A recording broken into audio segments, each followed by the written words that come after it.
wallahi ni capte ni di so kali ya munekala ni ni député capte fayo ye minke ni capte fayo kono ibe wo strategy kilo the plan.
Assalamu alaikum. Okay, happy new year to everybody.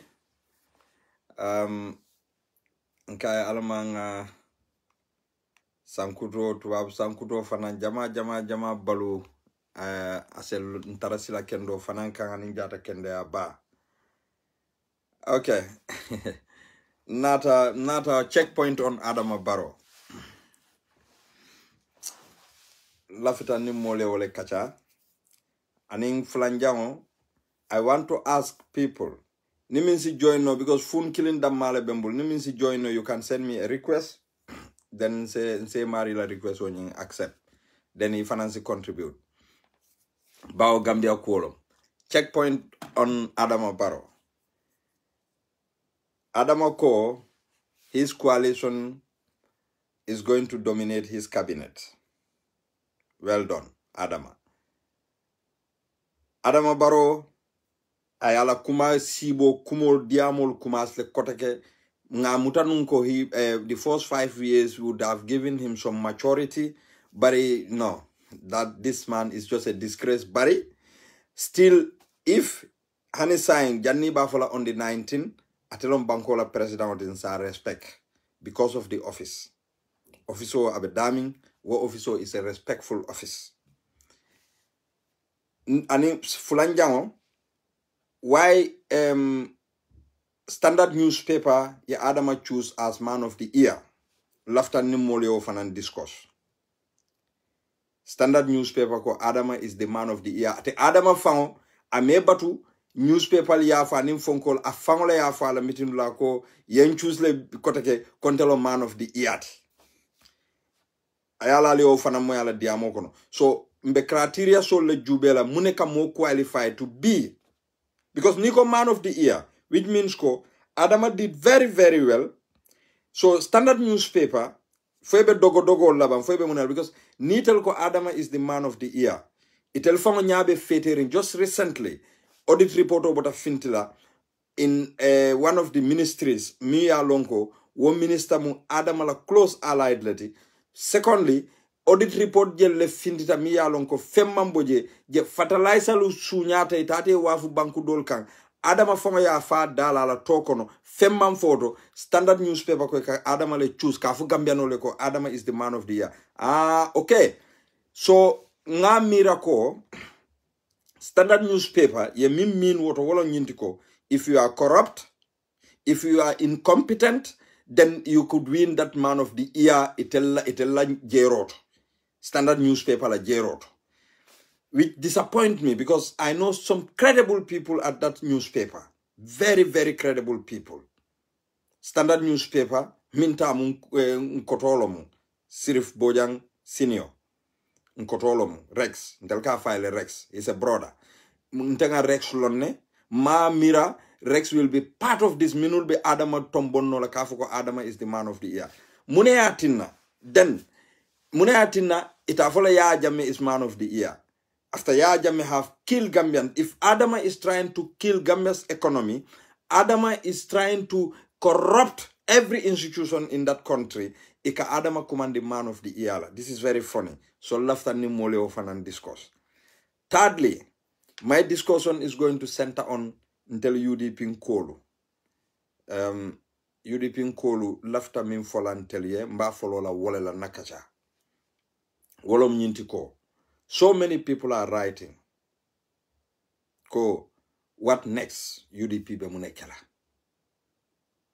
Until we are supporters, sympathizers, and members.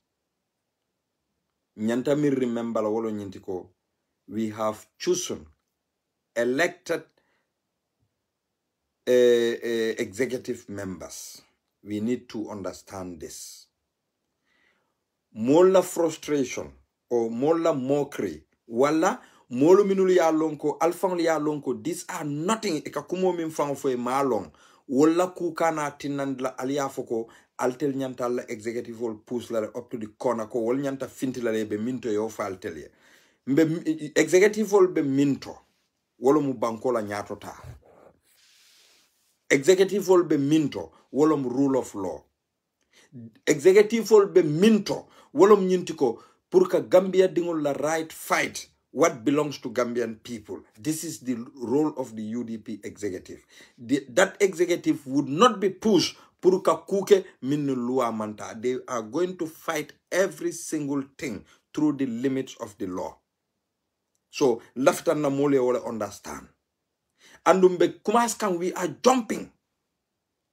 Umbe jump kan ha NPP Nintel Mankeku, NPP is going to sweep up all the National Assembly, all the chairmanship. Nko, alimbe fanga karteo fai NPP la deputy ole bang nga jube. Whether we are going to help Barrow or mbe bankole tinyaka.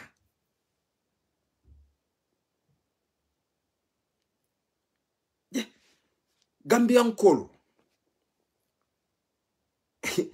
Ni Gambian Kolko, for example, today. Barrow. Mbenga alone ko Gambian Kol man karte o fay Barrow e. We all know what happened. Mbenga alone.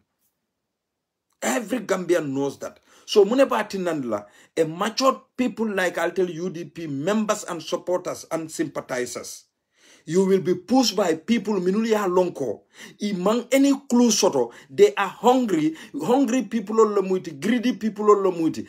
Alkal be bulala wole la condition o wolka kumakang lu minul sa fe Facebook oto. Ika kumolu minul fo. Ali amra ko ni NPP mam nyimfo ibe muna fola. Ni ma nyimfo al tele ibe muna fola. Because already they have taken their position ko. They are going to lose the election. The only thing they will do wolomko. They have the incumbency, they have the influence, so it will influence the user because our treasury belongs to them. Imagine the treasury used wrongly. Mafoko, they have taken the money from our treasury pour kanying election fraud ke. But it is a way na treasury ya use nyami because one, Barrow Tata, how many foundational I will la. Almost central government na fengol let should not be politicized but Barrow wolu bekele kataka berola Gambia tonkongo beto katdula beke beroti simply because a paranoid number one ako ninata I can negotiate with them. Nimman na ni UDP nata nanyim berelale be destroy la because munom nga berola dulal mil beto we cannot do it. We don't have the resources so that molsa fogo baroe berola jana felente UDP man sakunda ma doku. We need to be smart enough. Nko altil fango be alonko Barrow is not smart. Mune atina alkamuta ko sign Barrow is smart as succeed talai kolk.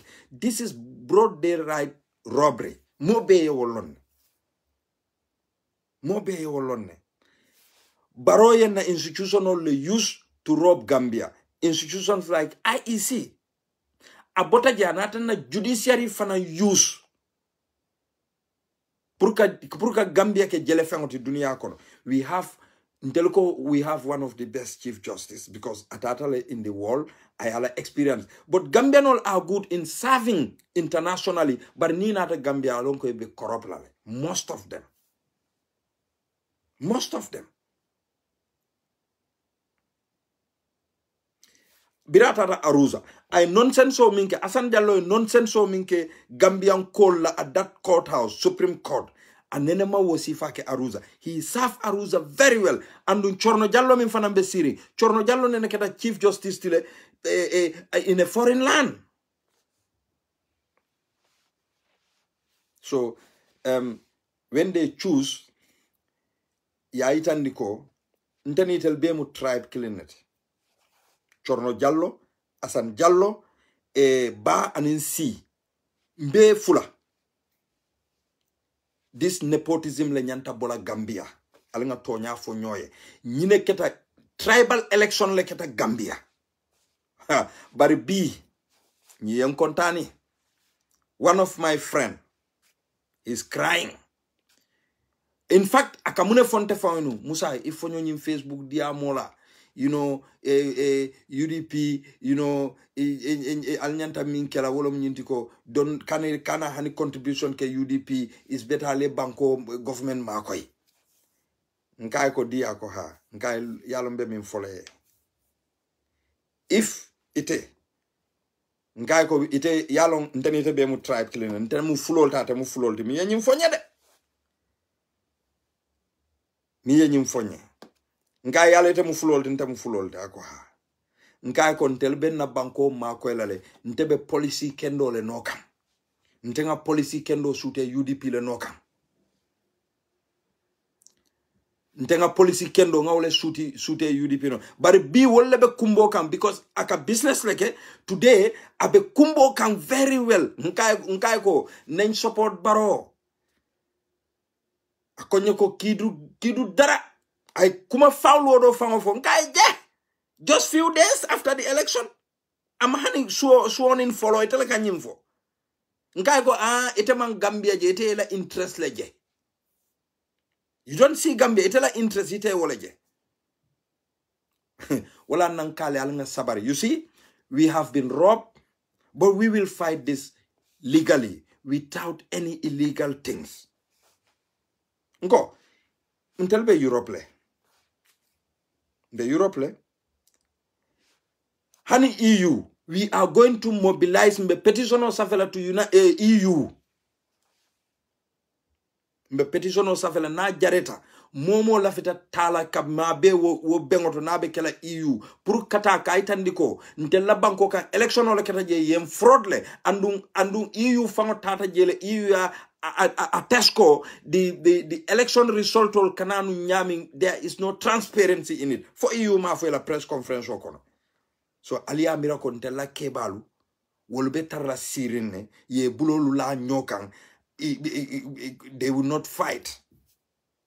Alanga sabari. We have the best quality of political party executive members. I will assure you people that. We have the best. I am telling you. They don't want imalafi fitinala.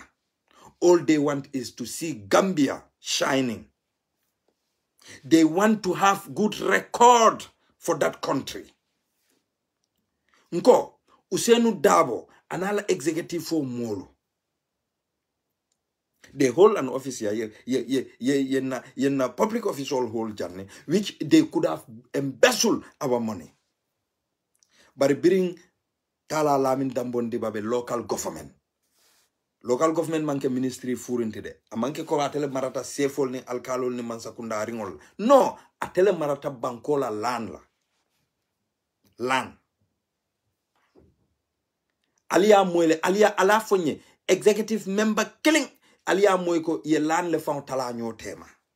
Albe ajele lamin dambon dibabe staring dami. Billahi, ni Musa Drame al-Qur'anu muta. Birakira minister ta kene jelle solo. Thank you, Umar Silva Samate. That's exactly what I told him. Ngai biwo mbana be baro support lale because I'll go business or I'll business or be tijaka. Ngai go, I don't wish you that.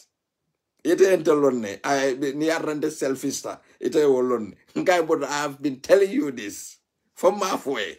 But because iko mu flowlet. Alko mbadu nkana alkalke. Nko ko bari jumal la fulaya bente nyato mimbe UDP. Ndene Aissatou Ba. Ndele mu flow pirlet. No jakase. yes ndo mu half ka soltide mba mandinka bar fulo le monte bar alkal ka fo UDP mo mandinka patilet bi altel ka alka kumbo do fana bije na bolo mo fana lundo we safero le ka ko de ka bi da ngay waru nga ko ayu complain na ko nyoko no ne ko ma di complain way fi na dara neexu di dox ngay ko baylen baro mu liggey baro mu ngeli ko nyoko faral bayel lolu man billahi they were strong supporters of him and bring Honorable Dabo Benung government wolle ka baro against mo bed bar bring Dabo bota Honorable Dabo bota government doro iko tele ñu baro ngoy welcome to the baro camp alkal ka kumbole until we will fight legally pour nga make sure ko min su nyata na banko ka nene kana ke we don't want the reputation of that ñino mu mol banku din kendol la keloti baro wallahi ni lota fam felendango nya tilingola ifango ke ifango nyinin kale ntenga amira Gambian ko laftan talale ibe karteo fayla nyele ndata nga kodo dis nga kalerol dis nga kuolu ke nga berolu la dulalto Gambian ko man son karteo fayla nye so saya bu kon tebe searing under the name of minority le ngam fanke kon tele majority sort ini alanin kila tema baro this is what you used to speak to yourself ando ila molu bejel ila dembo by force yalong nkwale le ko nyili bebe diamulale momo nim baro dunta kuru ya kono baro be diamulale albe baro lonne tat abe diamul abebe tafolal ha kari wolle fanko nganyinke abebe tafolal iman dembo by force je dembo by force alkal konte woka sapu molele ko nate min fo baro woka woleke in fact abe dol fang promise kan ko albita foreign service la baro bal kala tele because nintenga min fa ka woleke this is why nko baro ko if you want to get control of your government wallahi alkal konte bonde some people are even material ika fenne di alkal konte la but I would not go there because Barola government, kukilin wole mbalofa. I'm a Gambian, they're going to destroy our country. We don't know muntala problem out. But no one, I would not even advise Baro. Yalong, let me come to Fabakar Tombong Jatta. Fabakar Tombong Jatta, yalong, Fabakar ya folon ko Baroko abekela Fabakar Tombong Jatta ko Baroko abe kela minister leti andum fana abe dol sambala foreign service le baro ini la yabate be wo APRC mol mil bete bal etabe jumala keno who is qualified to be a minister there one number 2 yalo noko Yankuba Koli commission of inquiry sia indict jan andum maje yemuneke wala white paper to on Yankuba Koli andung yalon ko Yankuba Koli sa ate muruno la meyo yala because hani sere kundankol ye bunki dol le kumoto ete Yankuba Koli kala meyo all they are tackling is that ko puriye wol dolke ambassador Yankuba Koli. Well, Baro, I am going to tell you this. That Dudu Ja, ikafoko I IT leki. If you like, you can take him to Gamtel. Bari ila woke kumba mbota America. MD mimbe Gamtel. Alema Tunkara would not like him there. And we tete lala Dudu Jala State House. Because Dudu Jaye mine foetela koro ko ntel mambaro like bari malafi UDP mansa kundal. Yalon Dudu Jaye o ko endi talale. So Rambo Jatta mimbe kurukuru kang ko he might come to be the mayor of KMC. Meaning that ko they're going to say ko itelmu APRC let hani sign but in NPP level coalition or kala then NPP will choose Rambo Jatta. But there are many people who are going to alkal konte wolu ibe fenke dembo by force anila KMC chairman undanya wolu minul be wol in juice kang with financial money kaitandila ko pour aliente fasa But KMC, I think nyimanya na kila partisan politics. Talib is doing very well there. Wakana hani mosila. Well, the Serekunda people are going to see. If they want, let them change Talib. Wotuche telebulo. Gambia bilo ngo. Nabe tinya la etinya. Mawodua na bankoye. But these are the plan of these people. Purka nyim banko tinya. Andum baro ilafte tele usela. Wallahi billahi. The same people. Rambo jata bi woka lole. Abukafo I think. Barani molka kajal ko ya jame onyale mata. Rambo. Anene afu doe fanko. Ate ya jame minka tela. Nate manke si mata ate be falale. Bari jumale ate kanandi mim manke Honorable Ousainou Daboti. Bara buka jefo o mari wolede. O mari fango ya file kay ko bari sa ite bota no to nyaadile. Man son na je explain no. Nko ele ko baro nte nunto mbuka minke sa nka woleke. Sain nka woleke de na reda be bala bakele sain. Yalon tene ne buka breaking news for moye. And these are not breaking news. But in coming for the be al hakilol to nyin kumoluto. Lamin Bojang, General Ikafomi General Bojang. Ofananko all of the foreign service la. Yeah, General Bojang ite mu pono actor. Ite mu pono actor. Now you in Musa Yali Bachili are unite telekotache. Although there are some little scuffs between you people, woman can tell a problem. Albemu Gambia no let we want you people to come together. We are brothers, we are not enemies. But I'll tell man credible. Purkan tell la palaso mara. Itemu pono actuality. I even did a Facebook live for you. Puru in solidarity to you. Biri ye okay tella. So, fete amirako. At yala alka min fo baroye. Look, baromu na president, baromu bankola president oled. Alka foko president mi alonko, he doesn't know anything. Akalafi minareki ya yoti. Well, it's up to him. Woman tell the problem, the woman can tell the problem. But the fact is there, this government, ni baro, ni atarako. Hani atarako on the 19th baro sworn in. UDP is going to continue to fight this legally.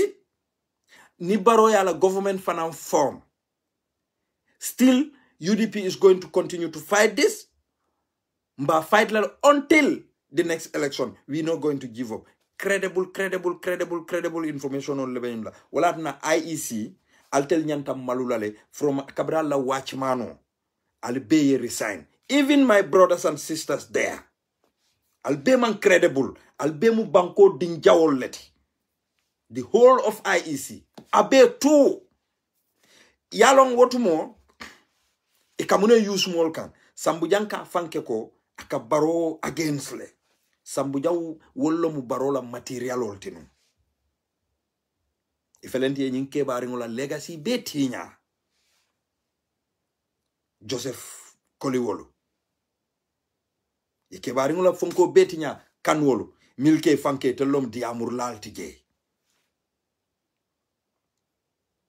Ila nyin fonkol minul bela ela district fonkol to tenting head sol wolman fenke. All these things are mimbe keta a beketa sambujan jai wolom kata Joseph Koliwolu anila other people all but Gambia dingulu nal salita wato wat alinge danka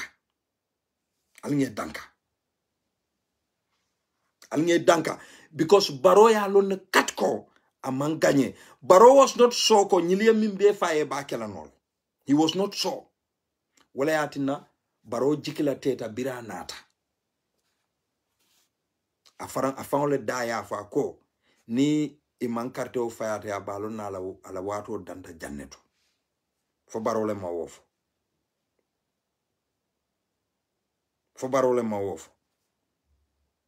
Ako moka fang force kula ila kairate woto. Fo Barole mawofo. Hey, alingal lamoyna alfalula inimune kube fintilana. Ntelu lafta alfali ya kenyami nina alfal ka actuo nyama. 26 years would a UDP tarabaloring. UDP is a very law-abiding political party. Ninga long, we have golden executive members, honestly.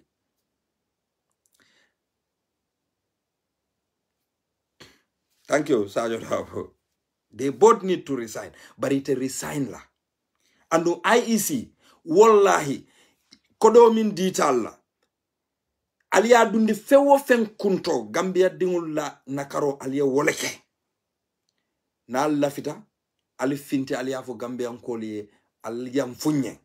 It was a work of a devil. Nimbe yamfula lenga yamfala Gambia bela hako mankung albala. I am telling you people that. Bari, alte fitino bondila through UDP la. Ni atara ko political party dolo mu nyinti miya lonko. UDP e power min soto. UDP e election o win ye o political party le rejectal. Tombi nung lua fangote kele la force option. Might be they might go to the street. But UDP is a law-abiding political party. They never want to destroy that country. Alma long. Ba Ousainou Darboe. Ba Ousainou Darboe is a legend. That man is a gift for Gambia. Alale so kebala. I will celebrate that man. Nenete nyinalala. Na entire life kono. When I see that man, when I talk to that man, nini wo keba sita ina diamuta. Ba let us celebrate Momin Telebulu. He is more determined today than even 1996. So, until UDP Nkolo, please, alinga stop mbafolako, iman finti, iman nyimfo, inyanta mimfole ofole, they are going to fight this legally. So, that's period. Wakanyantale. No condition. Mo kana hanintel condition. Look, NPP, you people are far ahead of their people. Imagine, CD Keta, Mimbe Trade, B, woleka NPP la ku jamali tamandi.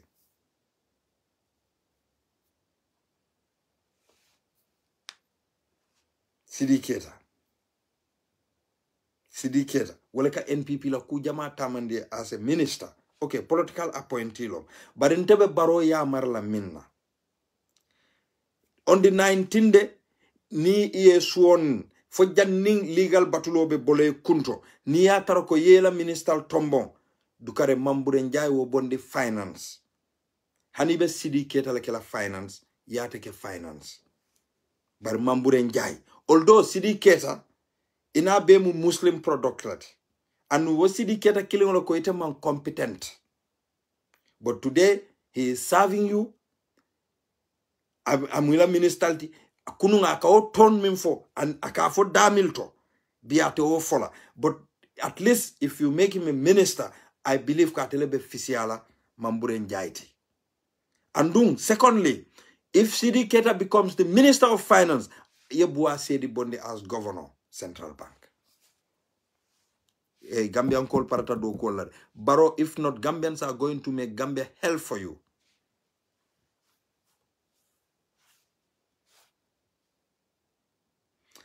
Good luck, Adama.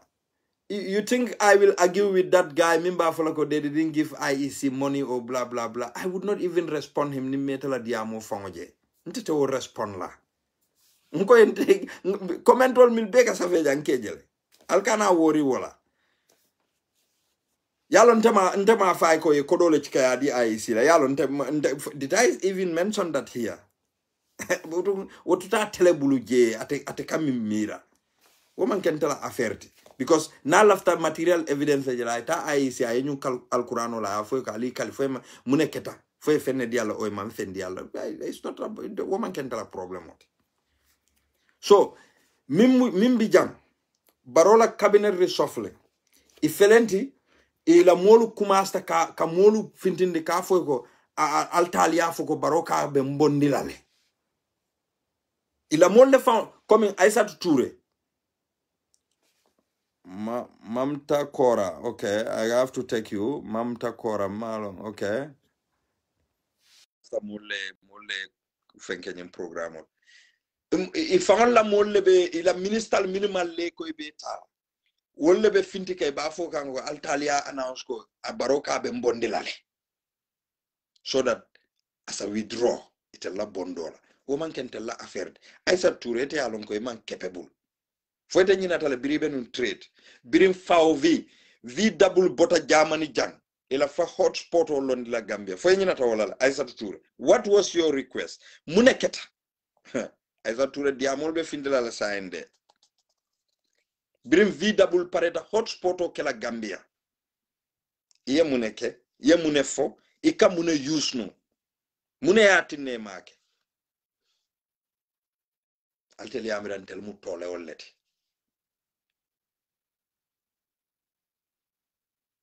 so mimbi je wolo mu nyinti ko UDP kolu alinga sabari ya jele sabaro kolayatale de kila sallallahu alaihi wasallam na manke sabar latino mafo islamo futata daminto bi abe futala je barabe kolayala le because ye all kind of provocation like rasulullah fo jawya kilingo ya bondi afan wulu banko sate oto a migrate to another sate oto jawya je ye mira kila sallallahu alaihi wasallam jo nyimma foy ka bumbero la ka kungol so na diamute ka jele ka kumo sifa be faya ni kila mamunyanu ba tombinu dino futata dula do to ma fate futala nun jede bari abe kolaya bara sabarta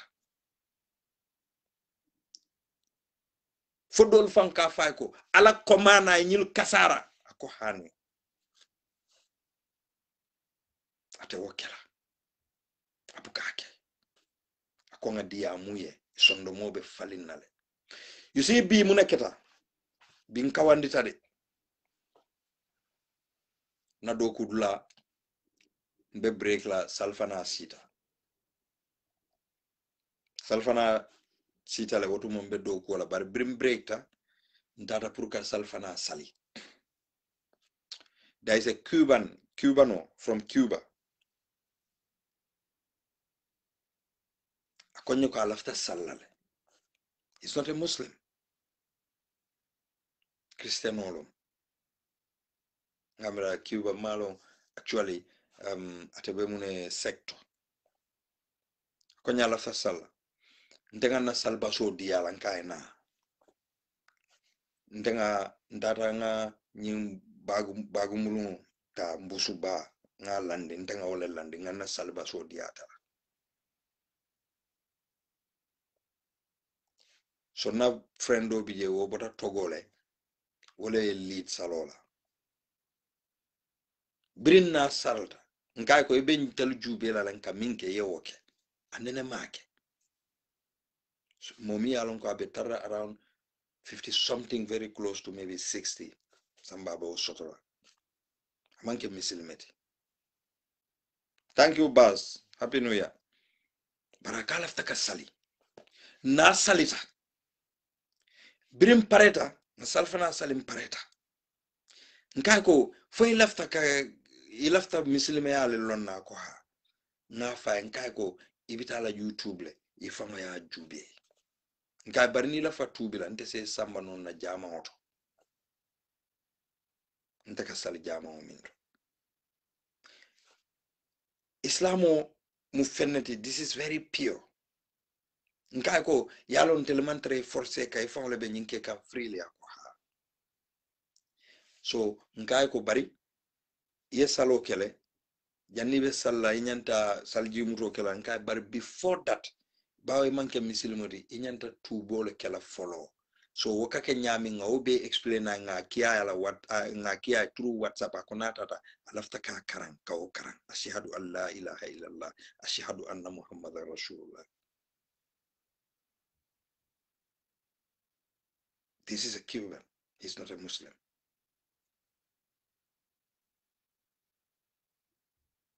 So who knows?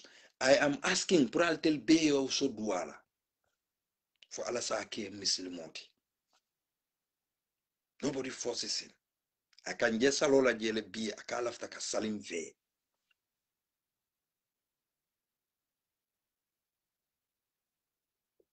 So biri rasulu be nyindino kelela ani sabarole samba. Sabar ba. Let's put our temperature down. Ngana temperament nyin tala. Ntelu bete kelano party secretary general.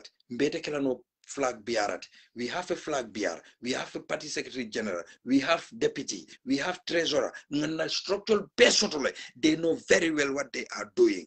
Let no condition, let no provocation lead you. Puriya foko ebe all question, please. Ngamo be dani wala. Ngal dani.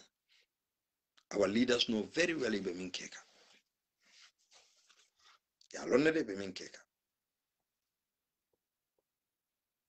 So alna sabaro collateral. Ibe provoke la. Ibe safari maneolu kela. Ibe audio maneolu bondila. Ibe denkili maneolu lala. Ibe kuo be kela. But who laugh the best. Ntelunga lonne ko. We have an agenda. And that agenda was enclosed within our manifesto. Wo manifesto kono, we select an emergency package for Gambians. Mimuna 6-point agendas. These are very important message nga minki nung Gambian kolka. But we have a political system in Gambia. Miya longo, it is difficult. Because na politician jamalu anina nkata politiko wafu mol minulia. Many of them are illiterates. Illiterates. So these are difficult things. Wale atine kamolu nene kalerola. But itelibe alonko kalero kono minka ke kalero kono. It is difficult kawo soto because they are the very one crying about the market prices. But still ka kalero muta ikela loyalty dealer. So we have a tax here. Let us try Nganamolu sensitize not to receive Kalero in exchange of another 5 years suffering. So how are we going to do this? Mbakela sabarola kono kadia moli. Nimmake woti. Ifango ka momin nafa ite ka momin nafa ikatarabane ne kampra na la karto di Adam Barola. Ifango ka momin nafa akafo ko baru yalo alay momin sindi.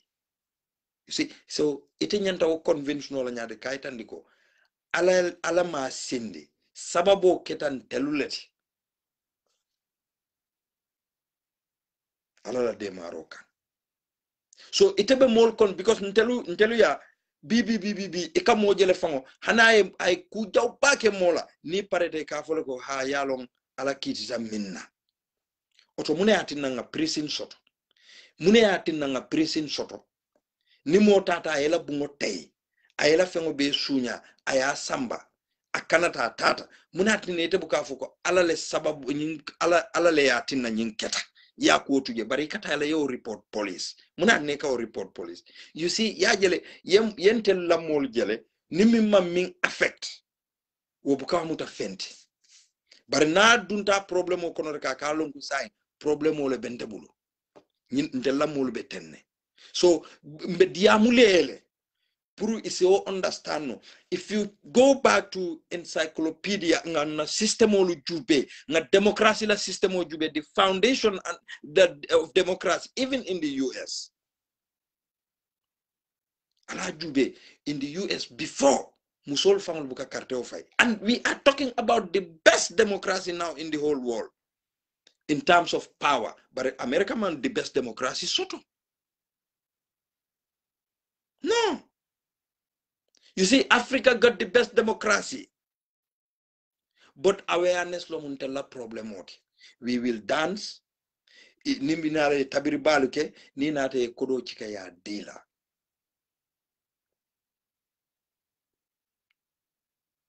Ni election nomina sila ikonka kafolle bendika kodo dila. You cannot do that in the West. But why Africa we don't want to face reality until bukalafika tonyaje?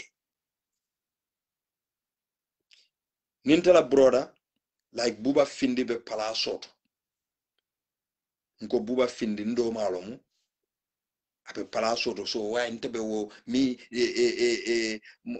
mamandin dabole buba findi ke palasoto so muna nantebe mamandin against even mamandin's policy ntega alonga mambetea but because I want to protect buba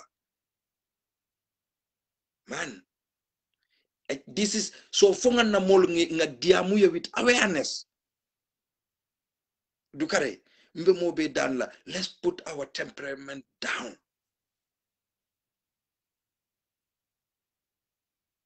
alinga na temperament jindi ninga woke wallahi victory is going to be ours alias sabarlaji wallahi hey let me just go briefly to UDP's history niyatara ko I'll believe that tonyala altel lata ko altel mu Christian kendol le altel mu Muslim kendol te and you people are supporting truth sa alnga jube UDP la formation and NPP la formation na jube tonyabe mun tol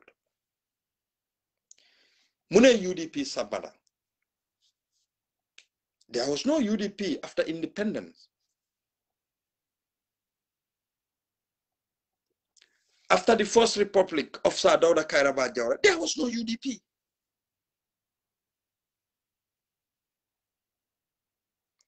UDP came to fight for democracy in our country and the Wolamuna mission. So Mamandin Dabo, UDP is going to put life to our democracy in Gambia. And Wolam UDP la mission. UDP manna kafoko. We have to by force until we president. No. They came for a mission. And the mission of Mumuneti, UDP formed Tanyadile. This is what people fail to understand. When Asan Jallo Miyalonko Chief Justice, ya jameba halaki kan, ya rafa ya modol halaki talom wolutina.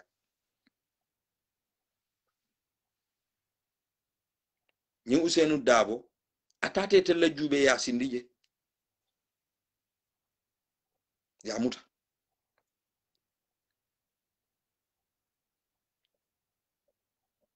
So mune UDP sambana because birin ye patiolu beban ya jamme. Wala atina mbe Gambianko be danila. Alinkaka foko ya jammele fang fisiata barod. All our problem Gambia, billahi wallahi, na problem o be, Gambia la tinyala problem o be. It is Yaya Jammeh who is the architect of it. If Yaya Jammeh, I rule of law respect non Gambia, Barrow would not even be close to Alkalia, Sako President. So Yaya Jammeh until I destroy Bakele. That devil Jammeh. He's an evil man.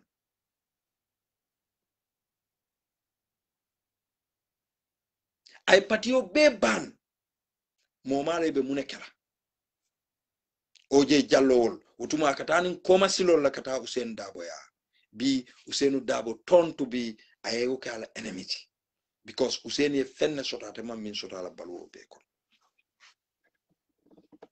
But Usain man enemy sota de.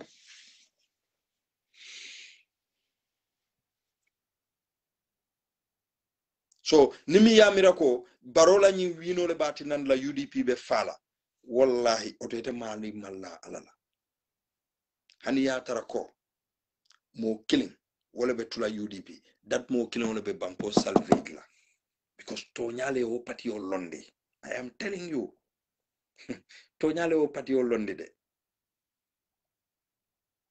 Tonyale o pati o londi.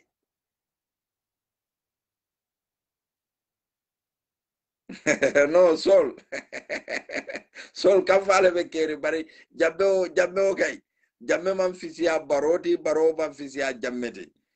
The problem is here, Gambia la problem o be mu jammeleti. Atele nyimbe sambana. If not, Baro would not even be close to Council Oya in Gambia. So, bring ye ban, kebal dunta nyokang, Gambia dinkende balu. Gambia dinkende bali dunta nyoka katañin fo mudi gonde barola ji molto fa on te wadol mu dini touré niano ya fo nyako mu sewol wo banke problem niano ya fo mu sewol di kada da wulol e fama wot mo abe laranda koto ita taw sen dabol noma so e jata wole lonna e fama birabe laranda koto hani bunda ni mi yamata ke fay laranda koto budu ninka ke laran koto budu o fonite a fot dato fol bara sayo kay so itata usen dabo noka e gambia be yay ni itata mo jamal le noka wolbe be gambia itata mo jama balle noka minul ka balam kaytandi ko foy laftam falale ñil mu dicté tolati so jarol lom ñinul bo usenu accept anda nata kabra nata yaya jamme alla APRC kolu ñininka Fabakar wol fama wo kalamuta wotuma te fama mantra APRC usenu dabolo mu yaya jamme la force approach justice minister a balanta kay nata nyami nin silo manna ndebe challenge dale pour ye boje but I would not support you pour ngakela justice minister yalo wala na APRC ko dolu minul me la tariko long ani UDP ko dolu minul ma UDP la tariko long al nyantala le tariko nyininka le kebal nyininka yaya jamme approach Ousainou Darboe pour ay kala justice minister di aman som akay ko itenata nin coup d'état la intete coup d'état man sakunda support la this man is sincere andu Ousainou be o palaso tala wato min na UDP ba abe durim bakelde mudin Touré na to nyaafu nyoy mu Touré kundan kolde ntamu sedilati donc to ben temalde na to nyaafu nyoy kane badi ngolu jube ibadi ngolu be tinyaro minna mim fam yente jakali molu minulu ni Gambia korda jumal le kono jama milka misirol ni jama on loyla suol ko pi wolle koy ka waw adama no kan abe tinyaro la ina bebe kuriya keka jama on ni misirol be la suol ko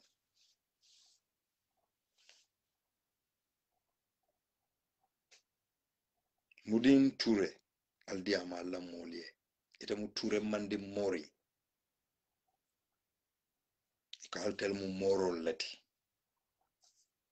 moral tonta to be criminals, to be crooks, bandits,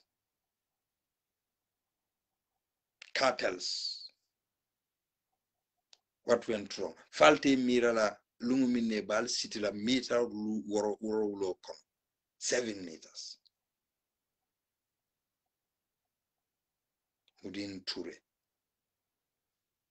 Itani alanin kila tema. Iteka adama support ko adama e do ko le no o ka adama support policy le kan o ka adama support because he badingol le beje walle ka adama support le katun ko akete la kangole fo mala fi diamu la de alkana diamu de alkana diamu de let me tell you the fact sarahule le UDP form iba konole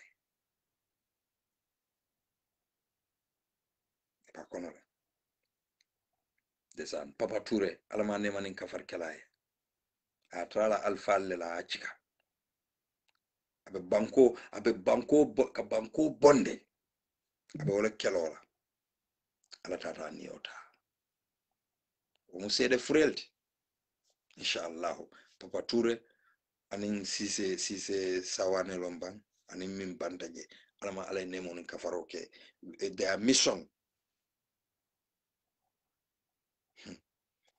oto alinga yaka bake let's forget about adamantel na manke nyo jawti policy difa ni adama si tara siring mudin Touré adama e tara sirite fama moba nenkan will you accept that and follow that person mudin Touré foy malonko malo ibe sanyi jel bar ngalonko Usain Dabole siate tete because if man sanji keme soto maybe fate siala Usain but all after near Usainu neng alcohol is good because we be political but I'll tell falu ye misiro lulo ye jamango lulo ya kata Angola le ika illegal diamond sang blood diamond be sanna ibe sambala dulal to dunia dulal to taring ni parete ko tata jamoni misiro lelo ibe jasna karala diate nyamin ni findita ye bulela moto air conditional kono ya tere molle fa o banko lukan ya sambana alko we have to be in that I'll tell you hey alinga wa bula atonya sabare usenu ma wakede usenu ko abe banko bondila ayalondi democracy wole adama fango nyabo usenu la koro anata join UDP so nal telu minul ya longo sign nom ngal je ko alfa ol fintinde politiko kon wala nanko tron sola silante nganinti bara adama be diamulal yalo wodamu supa kanjalati diamulum be nalale so UDP o bata min beta ye fuariata ni lafta wealth lanu ni usenu lafta wealth lanu tombi biya jamme bige because ni usenu ye UDP ni ya jamme UDP soto nu ay usenu soto tombi bi hanisa ya jamme bige abe ko bele kan mo be yalo ne ko ya jamme wala tinyata mo be di kan ko do be sunya asanu la be sunya ka di usen dabal just to satisfy him prata la position but usenu turn his back on everything akombe hard sipletal wotumo nal malo Gambia Port Authority social security civil aviation all this big parastatal olu bela loyal mu usenu dabolet ibe tu iyali aka kodo min soto iyali ngolatina akatu pro bonus kala moli abe loya ya kala fuarole niajo ako ya hana tuje ye kaiti somol da majo kaito barate fon la service bi ka loya kumandile ya fa ko mole nata ala fenso dunde na ko la fenso loya ko 150,000 mbe represent la wall Usenu Dabo turn his back all with that money aka pro bonus o ke mola ka fo ite buka fen soto atuje hani manjo nke makoyle bi wo mol killing le fanal fanol ka finti e koy ka Usenu le kele bari nyina keta rasulullah ay minulu nyinya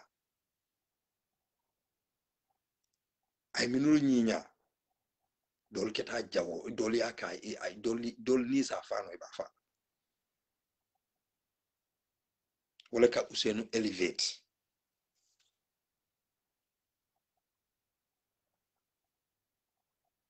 he do good things for that country so alinga sabari altelu minuli ya lonko ndefangole be sirin dula doto wallahi billahi tallahi nkanyum kalo min kete sara hule wala nata akomoye nyala je ngina nombe mandin ko fala mfam kay kari itele kanyim fo a jeleta ako alafta fengela kay hanide ngela kumo moyle ime yilla ko beja billahi wallahi tallahi na gambiata sara huleo akomoye ko ngina nombe mandin ko fala mala famari to fola bari billahi wallahi tallahi nta bukala kalola I was surprised ko sa wofo nga ko muntuma lo yete nyin ku ngolu long amal tabake because mo malla balo mo kende ba but when nom na political situation o kita o futata woto wallahi ni nga moy mandin ko la mbafola ni nga moy fulo la mbafola ni nga moy surwa la mbafola bari wallahi ko em fawla be sirin adun taw mari la bungo kono ayafu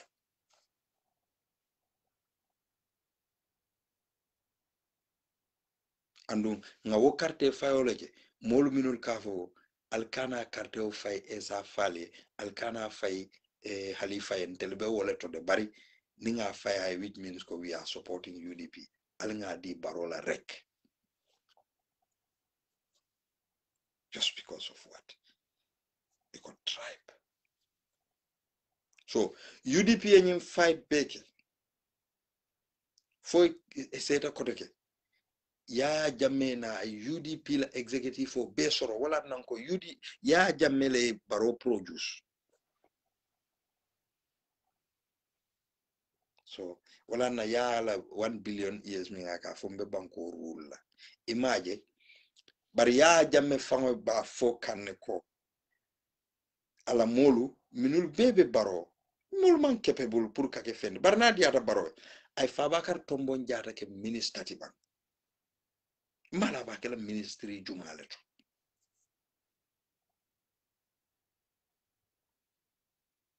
anu Fabakar cannot be a diplomat.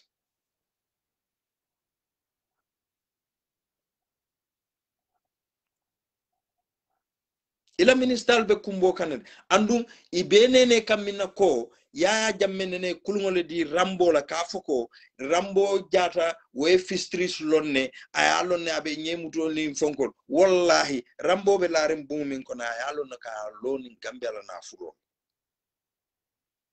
abe sunyal andum commissioner ya endite like yankuba koli. So ni ko be nyine sambala fistri ka James Gomez Bondi o fana mu PPP la anu PPP is part of the coalition wala atina Dr. Ismaila Cisse ite mbote tale de bari yalong nena nga nyim fo molele biring ko Gambia political party so le tata Nigeria Dr. Ismaila Cisse ka kangolonda kana fo moleko ha yalong nyanta la nga compromise nka ite njuma compromise ite ma hani fonko fon soto fitarla fon soto closer to National Assembly sako mundo ika fon compromise bari image yalo ya safe janne Dr. Ismaila if you are returning baro in connection o soto le baro be nene Freda Gomez batandikam iman sonna diamula woto because mo meje publicly ye fintide ye kuo condemn woto nene Freda Gomez ye la jam police selol kono ye kuo bekala nte I'm not trying pour que na fay ñokane nene is a loyal supporter of CA but nitani baro o connection soto well before the election from itata pour ina coalition o fango diamu alman beng so inata muneke to apologize to her yalong that time Dabo lebe government nung wotumo because nale Dabo use kuo kudore baroka compromise le ngalo naming faede ndoke Ismaila ibota family kende balade ila family is very good, they are not greedy people wol nene man greedy ngela yalo ne kon nte yentelon ne nte ngelon you knows me and I know you ye wolonne so kanela career tinya nga foyle ko to do political science cannot make you fit to be a president bari mam mo danko imagine say biri bota baroya la ko mo fo molle bo lati na baro ko data do ko baroya fo molle de ko ita hinata do ko nyinol la so ike fango dami bambandi ba fola ko ita manta do ko nyinol ha Gambia kuolom election o tambitala we have to support him wonte baroya fo molle ko ita do ko nyinol andu altellati na baroka mol yab altellati na baroka mol yab because alman foroya Ismaila ima fentete bulu ila high life what is expensive ta ite fangola ila sototi ye wolonde fentebulu so you fay dogo barobal so welcome go there but barobe wanyar lumina wolum kanal nene Freda Gomez bata bela ta kanjanne ibeteri and afele hanisa wallow property is in problem and now you are a friend to Baro. Well, I'm not going far in that.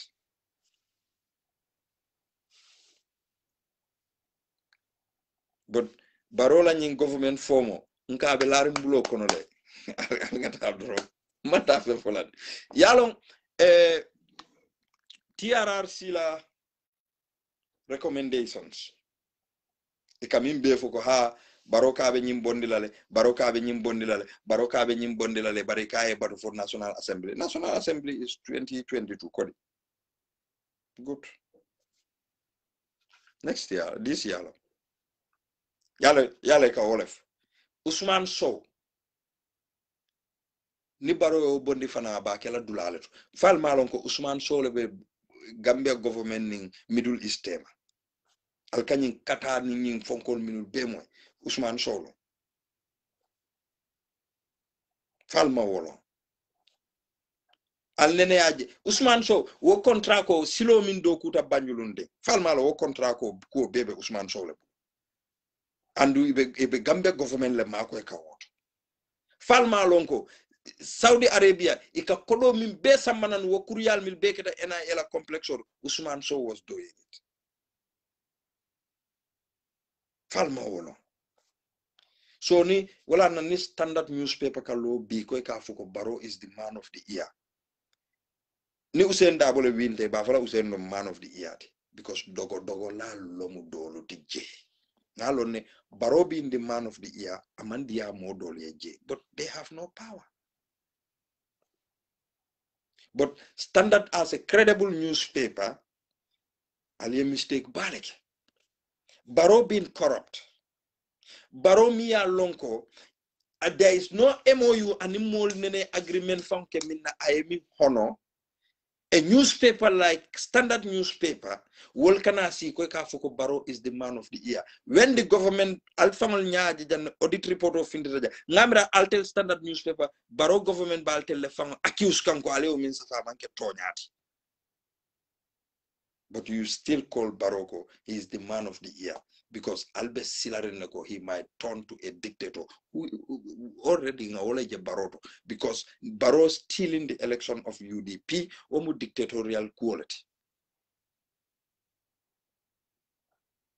Well, I'm just going to stop here. Kajabe diari bari. Bardan naja.